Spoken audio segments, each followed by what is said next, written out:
Hello guys, I hope you doing well. Guys, हम लोगों ने लास्ट क्लास में जो डिफॉर्मेशन की हम लोग अपनी सीरीज़ में कर रहे थे, उसमें हम लोगों ने सीरीज़ और पैरेलल के कॉम्बिनेशन की वर्किंग थोड़ी बहुत की थी। आज हम उसके जो है कुछ कंबाइंड कॉम्बिनेशंस की स्प्रिंग कांस्टेंट्स और उसकी एक्सटेंशंस वगैरह निकालते हैं and let's try to complete the chapter today. अच्छा जी, क्या बोल रहा है कि यार find the total extension and combine spring constant in terms of the following questions।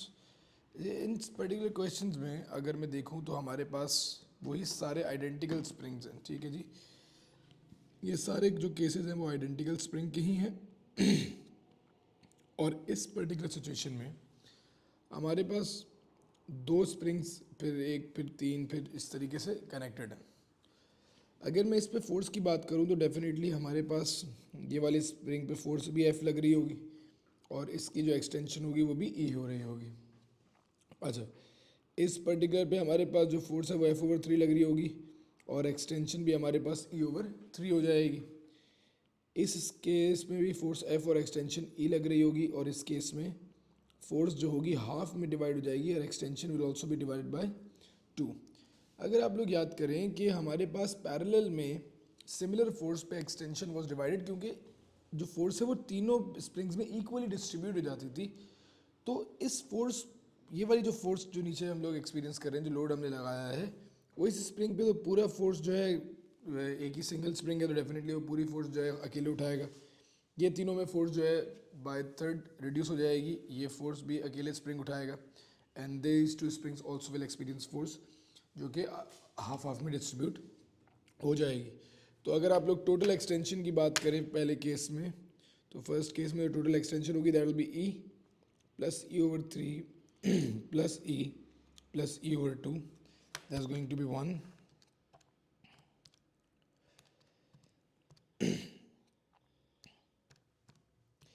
And the total extension will be 17 over 6। 17 over 6 ई की एक्सटेंशन हो रही है और स्प्रिंग कांस्टेंट इसका इन्वर्स होता है। The value of K will be inverse of that which will be equal to 6 over 17। के की वैल्यू इसका इन्वर्स हो जाती है। ठीक है, तो एक्सटेंशन आ जाए एक बार, तो according to my formula F is equals to K X, force और एक्सटेंशन का इन्वर्स रिलेशनशिप है, मैं बड़े आराम से के की वैल्यू निकाल सकता हूँ। फर्दर ऑन अगर मैं बात को आगे बढ़ाऊँ तो हमारे पास जो सेकंड कॉम्बिनेशन है, इस कॉम्बिनेशन में भी कुछ इसी तरीके से जो है चीज़ें हमारे पास मौजूद हैं।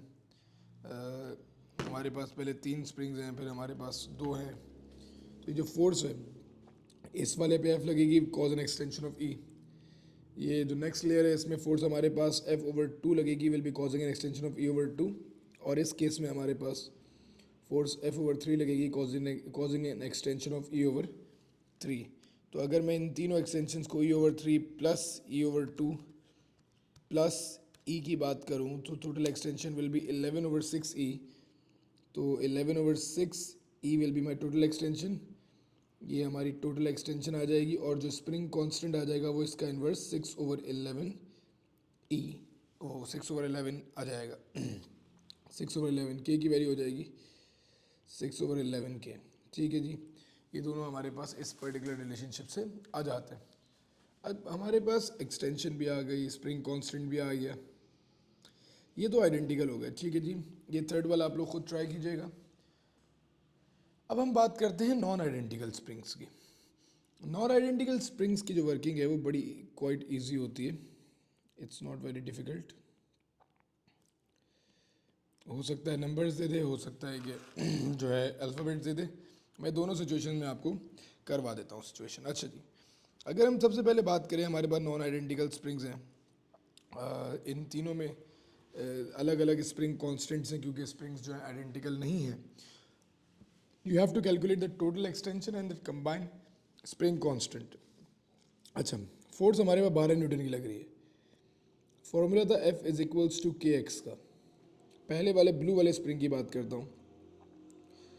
12 इज इक्वल्स टू के की value is 6, extension is unknown, तो एक्सटेंशन हमारे पास 2 आ जाएगी इसमें। ठीक है जी, अब मैं ग्रीन वाले स्प्रिंग की बात करता हूँ। F is equals to K x है, फोर्स इस पर भी 12 है क्योंकि सीरीज में फोर्स सेम रहती है।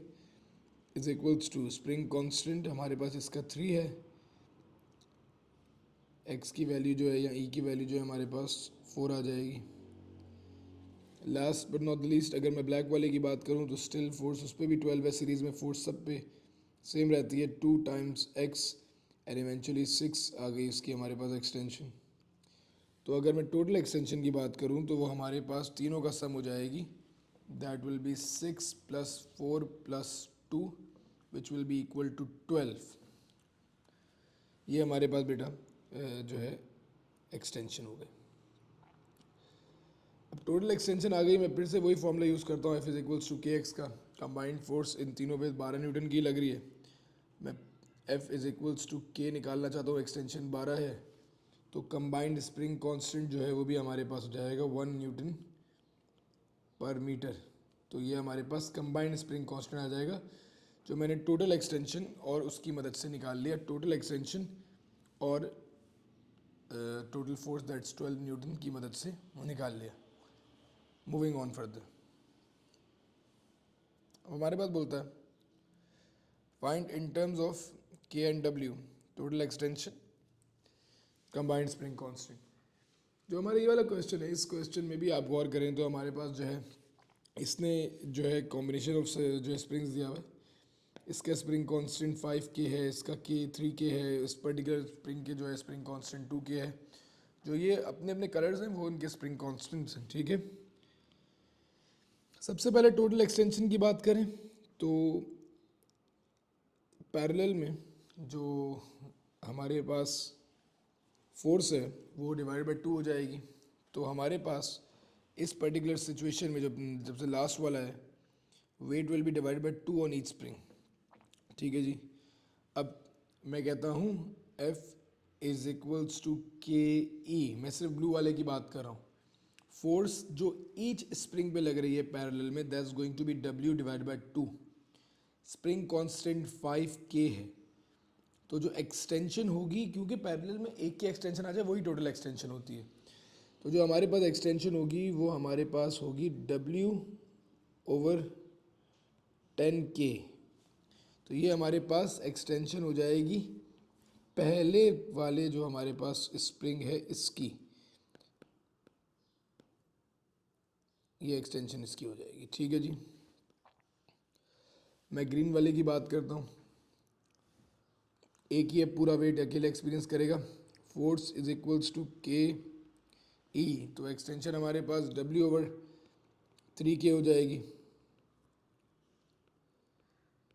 इसकी एक्सटेंशन। और फिर लास्ट वाले में हमारे पास जो है ब्लैक वाले में वही W/2 हो जाएगा, क्योंकि अभी दो स्प्रिंग पैरेलल में है तो force equally distribute, to W/2 = K। हमारे पास स्प्रिंग कॉन्स्टेंट्स का 2K है, एक्सटेंशन नहीं पता, दैट्स गोना बी W/4K। तो ये हमारे पास जो है इसकी जिसे कहते हैं ये एक्सटेंशन आ गई। अब हमारे पास जो है इन तीनों को ऐड कर देंगे, W/4K plus W/3K plus W/10K।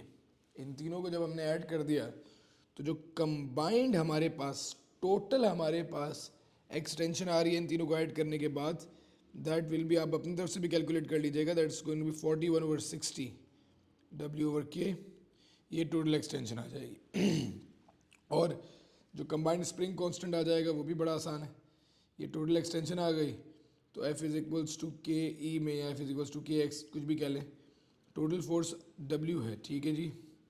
Make sure you remember the total force acting is W, the total spring constant we need to find, and total extension is going to be 41/60 W/K, ठीक है जी।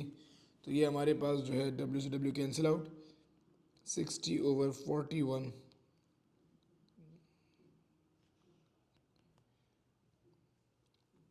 ये हमारा combined spring constant आ जाएगा, ठीक है जी। Combined spring constant यहाँ निकालना है कि इन टर्म्स ऑफ क्या आ जाएगा। तो ये हमारे पास जो है इसकी वर्किंग हो गई। मूविंग ऑन फर्दर, अब हमारे पास अगला क्वेश्चन है, ठीक है, ये अच्छा सवाल है। एग्जाम्पल नंबर 3 में बोलता है कि in the diagram each spring extends by 3 centimetres. ठीक है जी, ये एक्सटेंशन 3 सेंटीमीटर्स की है और हमारे पास जो फोर्स है वो 12 न्यूटन की लग रही है।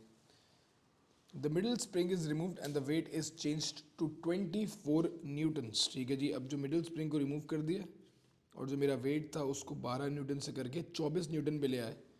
Calculate the new extension. अच्छा, स्प्रिंग आइडेंटिकल है तो सबसे पहले ऊपर वाले जो कॉम्बिनेशन है इसकी मदद से मैं थोड़ी वर्किंग करके सबसे पहले के की वैल्यू निकालता हूँ। F is equals to K E. 12 Newton की फोर्स टोटल है, तीनों स्प्रिंग पे डिवाइड हो जाएगी। Each spring will experience the force of 4 Newton और एक्सटेंशन हर स्प्रिंग की 3 दी हुई है, तो जो के की वैल्यू आ जाएगी दैट्स गोइंग टू बी 4/3। अब नीचे वाले स्प्रिंग में स्प्रिंग कांस्टेंट तो सेम रहेगा। फोर्स हमारे पास जो है अब एक जो अब सेकंड कॉम्बिनेशन की वर्किंग देखूं तो 24 न्यूटन की टोटल फोर्स है। Each spring will experience the force of 12 newton. Spring constant जो मैं ऊपर कैलकुलेट कर चुका हूँ that's still going to be 4/3। और एक्सटेंशन अब मुझे निकालनी है कि एक स्प्रिंग में एक्सटेंशन कितनी होगी, that is the total extension. हमेशा पैरेलल में जितनी एक्सटेंशन एक स्प्रिंग में होती है वही टोटल एक्सटेंशन होती है। तो 12 times 3 is going to be 36/4, that's going to be 9. That's 9 is going to be the extension centimetre में हमारे पास आ जाएगी। अच्छा, नेक्स्ट एग्जाम्पल को देखिएगा। The diagram shows a spring arrangement. State what happens to the total extension if the following changes are made independently. Number 1, increase the number of springs per unit area. अच्छा, बोला क्या होगा अगर मैं इस arrangement में नंबर ऑफ स्प्रिंग्स को बढ़ा दूं। ठीक है, तो I hope you would agree with the fact कि अगर मैं नंबर ऑफ स्प्रिंग्स बढ़ा दूंगा, जैसे फॉर एग्जांपल यहाँ पे मैं स्प्रिंग की तादाद बढ़ा दूंगा तो एक्सटेंशन जो है वो कम हो जाएगी, क्योंकि जो है फोर्स जो है विल बी डिस्ट्रीब्यूटेड। जब फोर्स डिस्ट्रीब्यूट हो जाएगी तो एक्सटेंशन जो हमारे पास टोटल है उसके मुकाबले में अब एक्सटेंशन कम आ जाएगी। बीच में स्प्रिंग्स ऐड कर दिए, पहले फोर्स 3 स्प्रिंग्स पे डिस्ट्रीब्यूट हो रही थी, अब 5 पे डिस्ट्रीब्यूट हो रही है, तो एक्सटेंशन इसकी भी कम हो जाएगी, इसकी भी कम हो जाएगी, तो ओवरऑल एक्सटेंशन भी कम हो जाएगी। अच्छा जी, अगले पार्ट में क्या बोलता है, use more layers of spring. अगर लेट्स सपोज मैं यहाँ पे ही इसी कॉम्बिनेशन में एक और लेयर ऑफ स्प्रिंग लगा देता। ठीक है, मैं एक लेयर ऑफ स्प्रिंग लगा देता यहाँ पे एक्सेस रेड कलर से देखिएगा। अगर मैं यहाँ एक और लेयर ऑफ स्प्रिंग लगा देता तो अब क्या होता, लेट्स सपोज इसकी एक्सटेंशन जो है हमारे पास कुछ भी हो रही है, ई हो रही है, इसकी एक्सटेंशन भी ई हो रही थी, तो अब थर्ड पे भी तो एक्सटेंशन होगी। तो जब लेयर ऐड करूँगा तो extension will increase,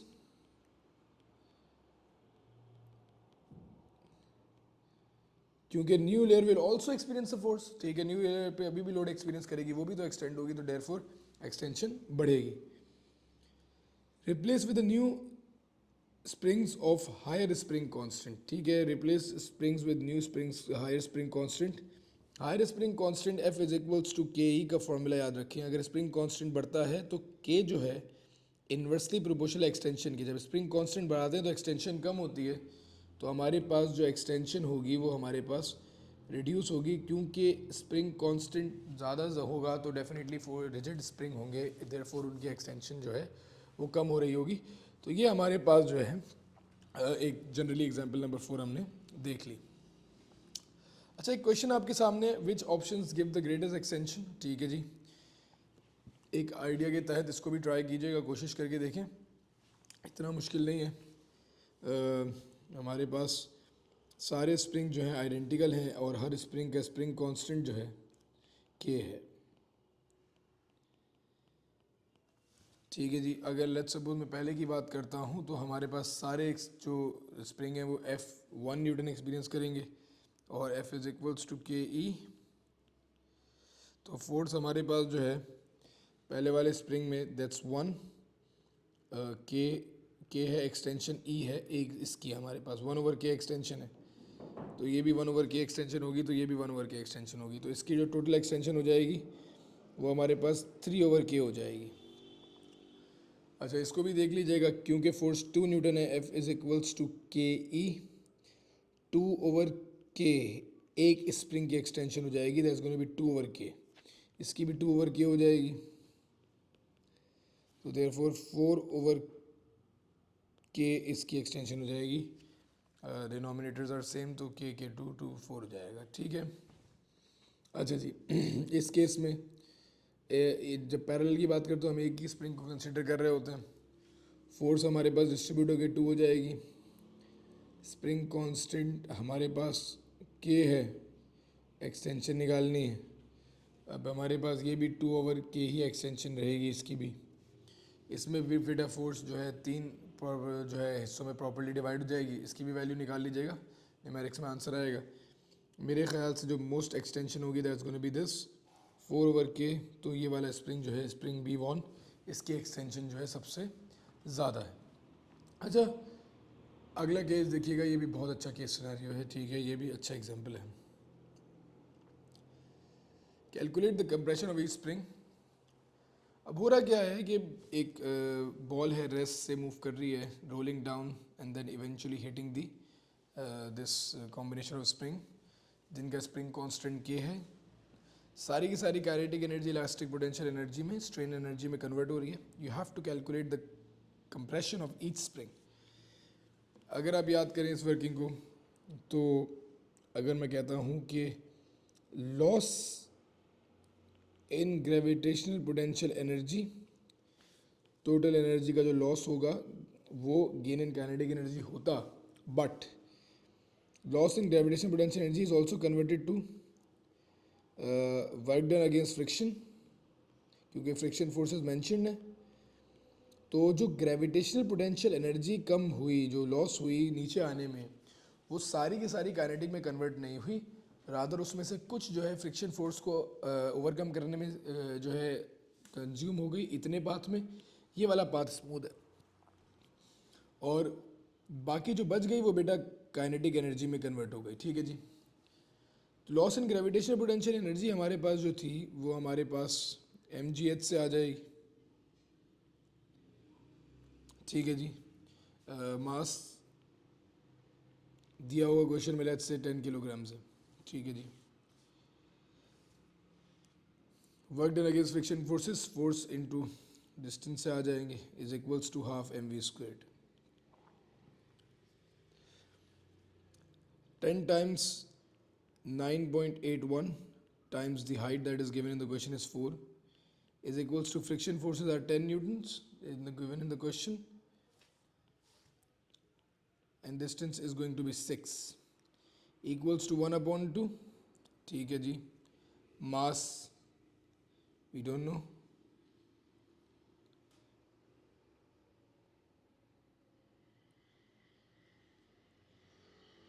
that's 10 kilograms, और then speed squared। अच्छा, इससे हमारे पास स्पीड आ जाएगी, ठीक है। मैं थोड़ा सा इसमें जो है एक मिस्टेक कर गया, एग्जांपल मैं काफ़ी दिनों बाद देख रहा हूँ। वो सिचुएशन ये है कि जो हमारी सारी की सारी ग्रेविटेशनल पोटेंशियल एनर्जी कन्वर्ट हुई है, that is basically converted to elastic potential energy, not the kinetic energy, rather it is converted to elastic potential energy, क्योंकि वो सारी की सारी जो है स्प्रिंग में चली गई। तो वो पूरी की पूरी एनर्जी जो है वो हाफ Fx में कन्वर्ट हो जाएगी, या फिर हमारे पास जो है हाफ kx² में कन्वर्ट हो जाएगी, ठीक है। तो ये हमारे पास जो ये वाला फिनोमेना है, ये mv² वाला नहीं होगा बेटे, क्योंकि वो काइनेटिक एनर्जी में नहीं कन्वर्ट हो रही। ऊपर क्वेश्चन में मैंशन था वो half spring constant time x² का इलास्टिक पोटेंशियल एनर्जी में कन्वर्ट हो जाएगी। तो दैट्स 10 times 9.81 times 4, जिससे हमारे पास वैल्यू आएगी that's going to be 392.4 minus 60 equals 1/2। Spring constant is given that's k, जो 10 आ रहा है, और एक्सटेंशन 2 स्प्रिंग्स हैं हमारे पास। जो स्प्रिंग कांस्टेंट आइडेंटिकल स्प्रिंग है, एक स्प्रिंग का स्प्रिंग कांस्टेंट k है।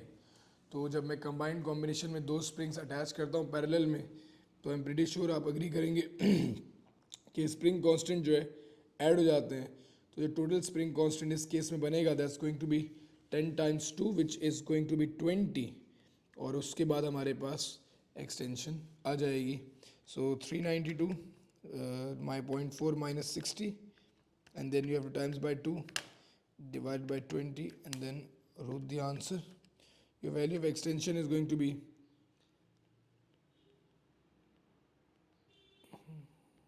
5.8, whatever the units they will be giving in the question. Metres में ले लेते हैं अगर इसको, तो ये हमारे पास 5.8 मीटर्स आ जाएगी। ठीक है जी, तो आई एम श्योर ये बात आप लोगों को समझ आ गई होगी। वो काइनेटिक नहीं कीजिएगा, और मैंने भी थोड़े से फ्लो में मिस्टेक कर दी थी। मूविंग फर्दर ऑन, अब यहाँ पे हमारे जो है मेजर कॉन्सेप्ट्स ख़त्म होते हैं। अब हम लोग जो लास्ट कॉन्सेप्ट इस चैप्टर के पढ़ेंगे, they are going to be the concepts of strain, stress and Young's and mod. बेटा जब मैं बात करता हूँ एक रॉड की या वायर की, नॉट ए स्प्रिंग, रादर अब मैं बात कर रहा हूँ किसी रॉड या वायर की, तो जो टर्म फोर्स है हम उसको वायर के लिए फोर्स की जगह स्ट्रेस का वर्ड यूज करते हैं। इन जनरल एक कॉन्सेप्ट दे रहा हूँ, जो एक्सटेंशन का टर्म है that is replaced by strain. ठीक है, वायर के अंदर we use strain, and spring constant की जगह we usually use Young's and modulus. ये stress, strain, Young's and modulus क्या होता है, जरा इसको पहले समझ लीजिएगा, उसके बाद जो है इसकी नेक्स्ट रिकॉर्डिंग में हम इसके सारे क्वेश्चंस को सॉल्व करेंगे। जब बात करते हैं स्ट्रेस की, तो स्ट्रेस एक just another name for the pressure, और स्ट्रेस का फॉर्मूला होता है force per unit area, same as the pressure. Stress का यूनिट होता है पास्कल्स या न्यूटन पर मीटर स्क्वायर, और बेसिकली अगर आप देखिए तो stress is force per unit cross sectional area. Force per unit cross sectional area, तो हम लोग जब हम वायर की वर्किंग करते हैं तो हमारे पास जो उसके क्रॉस सेक्शन एरिया पे लगने वाली जो फोर्स है हम उसको जो है स्ट्रेस बोलते हैं। ये वाला जो एरिया है वो जो फोर्स एक्सपीरियंस करता है that is known as stress. अच्छा, तो what is stress is just an alternate name of pressure and force per unit cross section area या force per unit area, and that's pretty much it. अगर वो बात करेगा strain की, तो strain की दो डेफिनेशंस अलाउड हैं, दोनों सेम ही बातें हैं। ठीक है, just wordings are different. Strain in general is going to be the change in length divided by the total length, या फिर it is called extension upon original length. Change in length extension को ही बोलते हैं, तो strain is basically the ratio of change in length over original length या extension over original length. ये वाला फॉर्मूला जो है ज़रा ज़्यादा जो है यूज़ होता है। ठीक है, अगर थोड़ा सा मैं इसके कॉन्सेप्ट को फर्दर ऑन जो है समझाऊँ, तो एक ऑब्जेक्ट पे लगने वाली फोर्स जो है लेट्स से वो उस इतनी एक्सटेंशन करवाती है, लेंथ को चेंज करवाती है, तो this change in length over divide by the original length of the wire basically gives us the strain of the wire. Okay, moving on further, last but not the least हमारे पास जो concept आता है वो आता है Young's and modulus का। Young's and modulus is the ratio of stress over strain. अच्छा जी, स्ट्रेस का सिंबल जो है वो ये होता है, ठीक है, और हमारे पास स्ट्रेन इज जो है इस तरीके से ई टाइप के सिंबल से लेबल किया जाता है। अच्छा, तो Young's and modulus is the ratio of stress over strain. Stress divided by strain के रेशियो को हम यंग्स एंड मॉडुलस कहते हैं। अगर मैं स्ट्रेस ओवर स्ट्रेन का रेशियो आप लोगों के सामने निकालूं, तो स्ट्रेस हमारे पास फोर्स ओवर एरिया है, और स्ट्रेन जो स्ट्रेन हमारे पास वो है एक्सटेंशन ओवर ओरिजिनल लेंथ, इसको हम एल से रिप्रेजेंट करेंगे। और अब अगर मैं इसको थोड़ा सा सॉल्व करूँ, तो हमारे पास जो फॉर्मूला आता है वो आता है F L over A E. तो F L over A E is basically the formula for Young's and modulus. इसको एक्सटेंशन को अगर आप एक्स लिखेंगे तो F L over A X का जो है फॉर्मूला हमारे सामने आ जाता है। अच्छा, अब जो है ये हमारे पास एक स्ट्रेस और स्ट्रेन जो है बहुत सारी चीज़ों को जो है वायर के बारे में बताने के लिए, रॉड्स के बारे में बताने के लिए काम आता है। It's used in lot of practical applications through out engineering और जितने भी ये सारी फील्ड्स हैं। चंद बातें मैं आप लोगों से वन बाय वन करता जाता हूँ, आप इसको भी समझते जाइएगा, फिर जो है मैं मूविंग ऑन फर्दर फिर करता हूँ। अच्छा,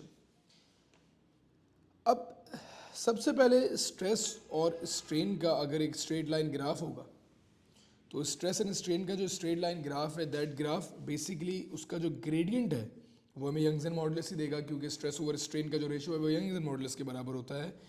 और यंग्स एंड मॉडुलस जो है अगर वो पूछे what is Young's and modulus, तो it is just the ratio of stress over strain, ठीक है, and that's pretty much it. अब स्ट्रेस और स्ट्रेन का अगर फॉर्मूले को मैं थोड़ा सा इधर देखूं और इसमें मैं F ओवर E को देखूं कि वो मौजूद है, तो ये F divided by E basically gives us spring constant.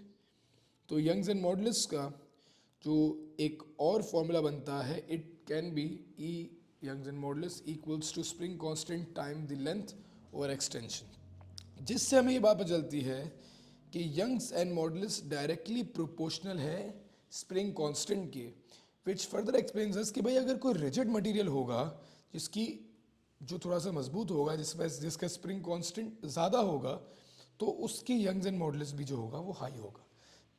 तो हाई यंग्स एंड मॉडुलस का मतलब है स्ट्रॉन्ग रिजिड मटेरियल, ठीक है, जिसकी एक्सटेंशन कम होती हो, बर्दाश्त ज़्यादा हो, और जो लो यंग्स एंड मॉडुलस वाले मेटल होंगे उनकी बर्दाश्त कम होगी, वो बहुत वो जो है डेफिनेटली फोर्स से उनका जो मेटल है वो स्ट्रेच हो जाएगा, उसकी एक्सटेंशन हो जाएगी। अच्छा, जैसे कि हम लोगों ने अभी थोड़ी सी मैं कंपैरिजन कर लेता हूँ, फोर्स एक्सटेंशन ग्राफ का जो ग्रेडियंट था वो हमें स्प्रिंग कांस्टेंट देता था, हमने शुरू में लास्ट लेक्चर में पढ़ा था। स्ट्रेस स्ट्रेन का जो ग्रेडियंट है वो हमें यंग्स एंड मॉडुलस की वैल्यूज दे रहा होता है। फोर्स एक्सटेंशन ग्राफ का जो एरिया अंडर द ग्राफ था वो हमें इलास्टिक पोटेंशियल एनर्जी देता था, और स्ट्रेस स्ट्रेन का area under the graph half times stress times strain, फॉर्मूले में लिख रहा हूँ, स्ट्रेस का अपनी जगह पे, स्ट्रेन का अपनी जगह पे, half times F E basically हमारे पास स्ट्रेन एनर्जी या इलास्टिक पोटेंशियल एनर्जी का फॉर्मूला होता है। Half F E elastic potential energy का फॉर्मूला होता है, और एरिया इनटू लेंथ हमारे पास वॉल्यूम का फॉर्मूला होता है।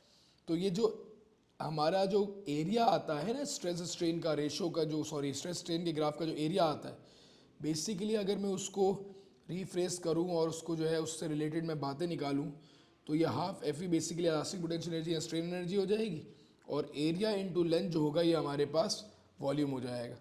तो basically the area of stress strain graph gives us strain energy per unit volume या फिर elastic potential energy per unit volume, ये हमारे पास area of stress against strain का ग्राफ दे रहा होता है। हमारे डिफॉर्मेशन के चैप्टर की जो लास्ट वर्किंग है वो हमारे पास एक्सपेरिमेंट है, एंड देन इसके बाद जो है हमारा चैप्टर जो है वाइंड अप हो जाएगा। बात को समझते रहिए। This concept is asked in examination 3 to 4 times। वो बोलता है एक्सपेरिमेंट बता दें तो determine the Young's and modulus. तो आप इसके लिए क्या करते हैं, यू टेक अ वायर जिसका यंग्स एंड मॉडुलस मालूम करना है। मैंने फॉर एग्जांपल यहाँ पे कॉपर वायर लिया, उसको एक फिक्स्ड एंड से जो है बांध दिया है, एक यहाँ पुली अटैच किया है, पुली के साथ एक प्रोटेक्टर रखा हुआ है जो हमें एंगल देगा कितने डिग्रीज जो है बेंडिंग हुई है। नीचे मैंने एक 5 kg का मास अटैच कर दिया। जब मैं इस वायर पे 5 kg का मास लगाऊंगा पूरी वायर पे पुली की, तो मैं ये ऑब्जर्व करूंगा कि जो मेरी पॉइंटर है, जो मेरा एंगल है, जो मेरी पुली का पॉइंटर है वो 8 डिग्री बेंड हुआ है। मतलब 8 डिग्रीज की टर्म्स में अगर बात करूं तो 8 डिग्री जो है एक्सटेंशन हो गई है, ठीक है। सबसे पहले मैंने मास अटैच किया, मैंने वायर को थोड़ा सा स्ट्रेच करवाया, ठीक है, मेरे पास एक एक्सटेंशन आ गई।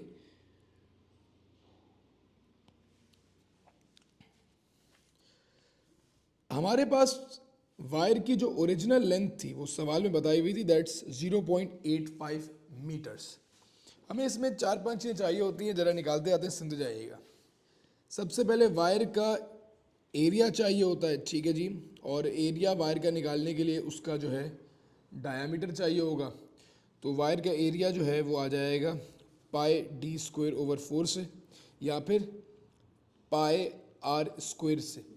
किसी भी वायर का डायमीटर अगर पता हो तो हम उसका एरिया बड़े आराम से निकाल सकते हैं, ठीक है जी। आपके पास जो वायर आपने अटैच किया, आपने उसका एरिया निकालना है, तो आप उसका रेडियस मालूम होना चाहिए, और वो रेडियस कैसे मालूम होगा, या तो माइक्रोमीटर स्क्रू गॉज से मालूम होगा या फिर कोई और डिवाइस यूज़ करनी पड़ेगी, बट हमारे सिलेबस में भी यूज माइक्रोमीटर स्क्रू गॉज। तो ये जो एरिया है ये हमारे पास डायमीटर जो वायर का है उसके बाद इस फॉर्मूले से हमारा एरिया आ जाएगा। जो फोर्स है वो निकालने के लिए डेफिनेटली मास जो है उसको वेट बनाना पड़ेगा, फोर्स भी हमारे पास आ जाएगी। अब हमारे पास जो है वो बोलता है कि फॉर एग्ज़ाम्पल जो रेडियस है जो वायर का वो हमें 0.02 दिया हुआ है, दैट इज़ 2 सेंटीमीटर, जो कि रेडियस दिया हुआ है दैट 0.02, ये हमारे पास मीटर्स में आ जाएगा। अब सबसे पहले मुझे एक्सटेंशन मालूम करनी है। तो अगर मैं कहता हूँ कि मेरी जो टोटल वायर है वो पूरी एक्सटेंड होके 360 डिग्री एक्सटेंड हो जाती, तो डेफिनेटली जो उसका टोटल एक्सटेंशन हो जाती वो मैं 2πr से निकाल लेता। अभी वो कितनी एक्सटेंड हुई है, 8 डिग्री एक्सटेंड हुई है, तो 8 डिग्री में कितना उसकी जो है लेंथ चेंज हुई होगी मैं वो निकाल सकता हूँ। यहाँ फिर आर्क लेंथ के फॉर्मूले से, जो कि θ/360 इंटू 2πr है, जो हम मैथ्स ओ लेवल्स या IGCSE वगैरह में पढ़ते हैं, इवन KS में भी पढ़ते हैं सर्कुलर मेजर में, तो हमारे पास उसकी मदद से θ/360 इंटू 2πr की मदद से मैंने एक्सटेंशन निकाल ली। ठीक है जी, ये हमारे पास एक्सटेंशन आ जाएगी जो कि उस वायर में हुई है for the mass of 5 kilograms. अच्छा, अब इन सब की मदद से हम लोग FL/AE का फॉर्मूला लगाएंगे और हमारे पास यंग्स एंड मॉडुलस आ जाएगा। फोर्स डेफिनेटली हम निकाल चुके हैं 49, लेंथ आपको दी हुई थी दैट्स गोइंग टू बी 0.85 जो ऊपर दी हुई थी। ठीक है, एरिया वायर का डायमीटर आपके पास होगा या निकालना होगा, उससे आपके पास एरिया आ जाएगा, और एक्सटेंशन हम लोगों ने निकाल ली थी 2.8 10⁻³ तो कॉन्सेप्ट इस कि आपको ये सारी बातें पता होनी चाहिए। कभी कभी ये पूरा एक्सपेरिमेंट डिज़ाइन करने के लिए भी आ जाता है 6-7 नंबर का, तो आपको पता होना चाहिए किस तरीके से जो है हम जो है यंग्स एंड मॉडुलस एक वायर का निकाल सकते हैं। क्या क्या चाहिए होता है भाई, अब हमारे पास एक इंस्ट्रूमेंट में जो है मीटर रूल चाहिए लेंथ लेने के लिए। ठीक है जी, और माइक्रोमीटर से डायमीटर आ जाएगा, वेट न्यूटन मीटर से आ जाएगा या स्प्रिंग बैलेंस से आ जाएगा, और जो एक्सटेंशन है वो हमारे पास स्केल या प्रोटेक्टर से आ जाएगी कि कितने डिग्रीज एक्सटेंड हुई। ठीक है, फॉर एग्जांपल अगर क्वेश्चन में एरिया दिया होता 4.9 टाइम 10⁻⁻⁶, तो मैंने कुछ वैल्यूज़ रखी हुई हैं ताकि हम जो है उससे यंग्स एंड मॉडुलस निकाल सकें। Last but not the least, अगर मैं प्रिकॉशंस की बात करूं तो there are few precautions that we need to take during the process. Number 1, do preliminary trials करने होते हैं to ensure that weight attach does not cause the wire to reach a breaking point. आप आहिस्ता आहिस्ता wait लगाएं, ऐसा ना हो ज़्यादा मास लगाएं ठक करके वायर टूट जाए, तो ये भी जो है बहुत ज़रूरी है। ये भी याद रखना है कि जो लोडिंग करें जब उसके बाद डीलोड करें, वो लोड हटाएं तो वायर अपनी ओरिजिनल लेंथ पे पहुंच जाए। ऐसा ना हो कि मेरे मासेस की वजह से इलास्टिक लिमिट जो है वो सरपास हो जाए, तो मेरी वैल्यूज सही नहीं आएंगी। थर्ड थिंग जो है, पुली को ऑयल करें ताकि फ्रिक्शन जो है वो रिड्यूस हो सके। And last but not the least, जो लास्ट प्रिकॉशन है that is to ensure that the wire is taut, वो जो है फ्रीली जो है बेंड हो सके। ठीक है, और उसमें कोई भी जो है मुड़ी वुड़ी या कहीं से कटी बटी ना हो। तो ये 3-4 प्रिकॉशंस हैं आपके सामने लिखी हुई हैं, इनको भी एक बार रीड कर लीजिएगा ताकि आपको ये चीज़ें भी याद हो जाएं। तो this is how you actually find the Young's and modulus. Mass दिया हुआ है या वेट दिया हुआ है, डायरेक्ट फोर्स आ जाएगी स्प्रिंग बैलेंस से। ठीक है जी, आपके पास फोर्स आ गई, लेंथ के लिए you use the metre rule. ठीक है, दी हुई भी होती है क्वेश्चन में। एरिया के लिए डायमीटर चाहिए होता है, डायमीटर जो है हमारे पास माइक्रोमीटर स्क्रू गॉज से आ जाएगा, और एक्सटेंशन जो है हम लोग वही आर्क लेंथ के फॉर्मूले से निकाल सकते हैं, और वो प्रोटेक्टर या डी की मदद से हमारे पास उसका एंगल आ जाएगा। ये यंग्स एंड मॉडुलस के एक्सपेरिमेंट्स, हम लोगों ने स्ट्रेस स्ट्रेन के कॉन्सेप्ट्स, हम लोगों ने स्प्रिंग के सीरीज पैरेलल कॉन्सेप्ट्स, और हम लोगों ने स्ट्रेन एनर्जी वगैरह, एडिशनल स्ट्रेन एनर्जी और बहुत सारी वर्किंग करके ये चैप्टर को आज वाइंड अप कर दिया। I hope like that. अगर आपके फ़ायदा हो तो बेटा प्लीज़ सब्सक्राइब और शेयर ज़रूर कीजिएगा दोस्तों के साथ। Thank you so much.